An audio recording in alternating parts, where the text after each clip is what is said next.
प्रसाद जी, ठाकुर बलवान सिंह जी साहब का विधायक और जनरल सेक्रेटरी हमारे, योगेश साहनी जी हमारे जनरल सेक्रेटरी साहब का मंत्री जम्मू डिस्ट्रिक्ट के इंचार्ज, ठाकुर मनमोहन सिंह जी हमारे जनरल सेक्रेटरी हैं हेडक्वार्टर, और आप बंधुओं का स्वागत है। सबसे बड़ी बात, पहले तो आज जो हॉकी में विजय हुई है उसके लिए पूरे देशवासियों को और हॉकी टीम को बहुत बहुत बधाई। आज उसका खुशी जो है पूरा देश मना रहा है, इसलिए उसकी बधाई हम पार्टी की तरफ से हॉकी टीम को भी और देशवासियों को सपोर्ट देना चाहते हैं।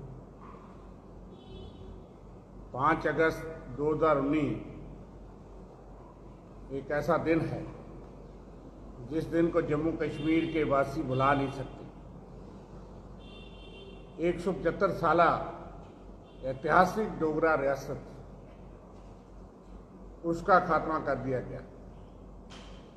11:07 में गृह मंत्री ने यकायक एक बिल जो है वो पेश किया राज्यसभा के अंदर, और हमारी 200 साल जो विरासत थी, पहचान थी जम्मू कश्मीर की ऐतिहासिक रियासत को डिवाइड कर दिया गया, डाउनग्रेड कर दिया गया और एक म्यूनिसिपल कॉरपोरेशन जैसा इंस्टीट्यूशन यूनियन टेरिटरी बना दिया गया। बहुत बड़ी बड़ी बातें कही गई कि स्पेशल स्टेटस के एब्रोगेशन के बाद जम्मू कश्मीर में बहुत बड़ा बदलाव होगा, विकास की नदियां बहेंगी, आतंकवाद की कमर टूटेगी, अलगाववाद का खात्मा होगा, युवाओं को नौकरियों की बौछार होगी गवर्नमेंट सेक्टर और प्राइवेट सेक्टर में, और हालात सामान्य होंगे और कश्मीरी पंडित भाई भी कश्मीर वादी में जा पाएंगे।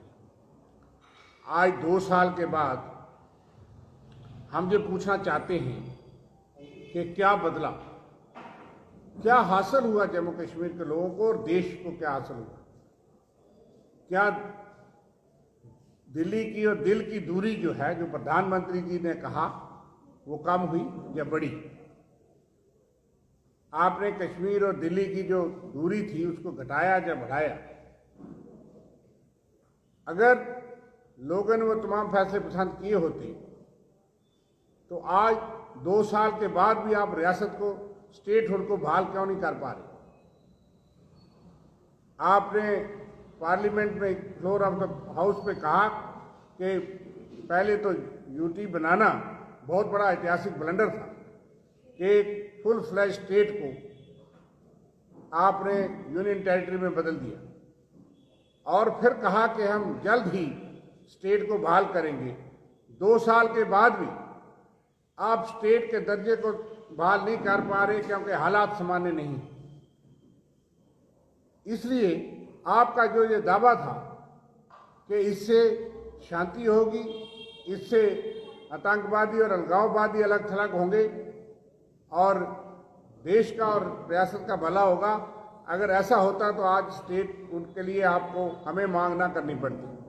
आज लोग, जम्मू का बच्चा बच्चा भी इस बात पे आहत है कि हमारी ऐतिहासिक डोगरा स्टेट को क्यों खत्म किया गया, हमारे अधिकारों को क्यों खत्म किया गया, हमारे स्टेटस को क्यों खत्म किया गया, हमारी डिग्निटी को क्यों खत्म किया गया, हमारी पहचान को क्यों खत्म किया गया।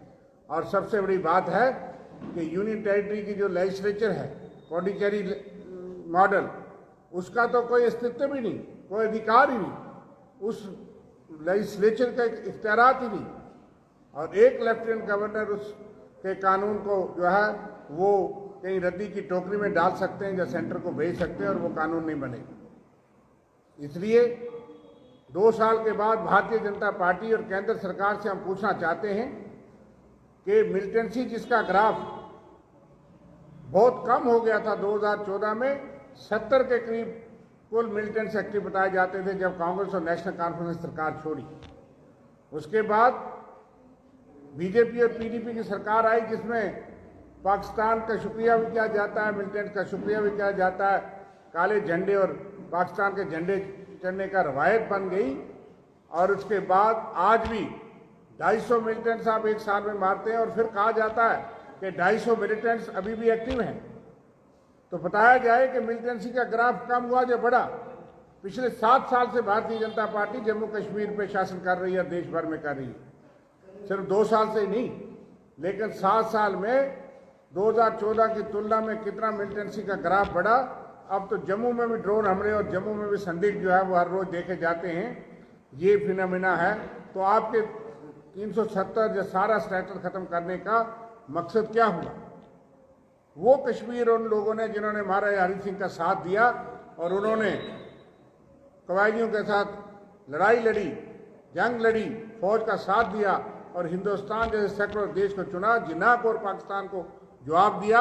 आज उनकी और दिल्ली की दूरी, दिल की और दिल्ली की दूरी बड़ी है, जो कम हुई है, जिसका जवाब भारतीय जनता पार्टी और केंद्र सरकार दी। मिलिटेंसी का ग्राफ कम हुआ, कमर टूटी है। नोटबंदी के बाद एक दूसरा ऐतिहासिक फैसला बताया जाता था कि मिलिटेंसी का खात्मा होगा, उस पर कोई असर नहीं नजर आ रहा, लेकिन आम आदमी में रोष, गुस्सा, नाराजगी बड़ी है, वो चाहे कश्मीर हो चाहे जम्मू हो। और लोग आहत हैं कि 2 साल के बाद भी कहा जाता है कि अप्रोप्रिएट टाइम के पे स्टेट को बहाल किया जाएगा। वो अप्रोप्रिएट टाइम का पैमाना क्या है? 30 साल से मिलिटेंसी का मुकाबला मुख्तलिफ सरकारों में किया, जब स्टेट बहाल थी, स्टेट थी, और मिलिटेंसी का खात्मा भी किया। हमें याद है कि 90 के बाद जब मिलिटेंसी की तेजी थी, 96 में कांग्रेस ने बौछारों और गोलियों और बम्बों के बीच में चुनाव करा करके मिलिटेंसी की कमर तोड़ दी। चुनी हुई सरकारें यहाँ रही, पंचायत चुनाव होते रहे, और कभी 3.5 साल तक 90 से 96 के बाद इतने लंबे अंतरकाल के लिए कभी गवर्नर रूल या लेफ्टिनेंट गवर्नर रूल या राष्ट्रपति शासन नहीं रहा। इसलिए सबसे बड़ी विफलता जो है वो सरकार और बीजेपी की ये है कि मिलिटेंसी पे ये काबू नहीं डाल सके। यहाँ तक कि कश्मीरी पंडित समुदाय के लोग, सरपंची पंची, मुख्तलिफ पॉलिटिकल वर्कर्स जो हैं, इन 2 साल में कश्मीर के अंदर मारे गए, टारगेटेड किलिंग्स हुई। तो इसलिए इस चीज का जवाब कौन देगा? दूसरी बात कि इन्होंने कहा कि विकास की नदियां बहेंगी। कितना विकास, कितनी इंडस्ट्रियलाइजेशन, कितने बिग इंडस्ट्रियल हाउसेज यहाँ पे आए। आपने 370 या सारे प्रावधान का आपने कहा कि ये एक रुकावट है। ये किस चीज में रुकावट थी? कानून था कि लॉन्ग टर्म लीज के लिए यहाँ चिनाब टेक्सटाइल, HMT और बड़े बड़े संस्थाएं जो हैं यहाँ पे इंडस्ट्रियल हाउसेज बनी। लॉन्ग टर्म लीज का प्रावधान जम्मू कश्मीर की सरकार के पास हमेशा रहा है, कानून 370 के बावजूद, लेकिन हालात इजाजत नहीं देते थे, इसलिए इंडस्ट्रियल हाउसेज नहीं आते। आज भी बताइए प्राइवेट सेक्टर में कितने जॉब्स निकले। गवर्नमेंट सेक्टर में सत्यपाल मलिक जी ने अगस्त में वादा किया था कि 3 महीने के अंदर 50,000 नौकरियां दी जाएंगी।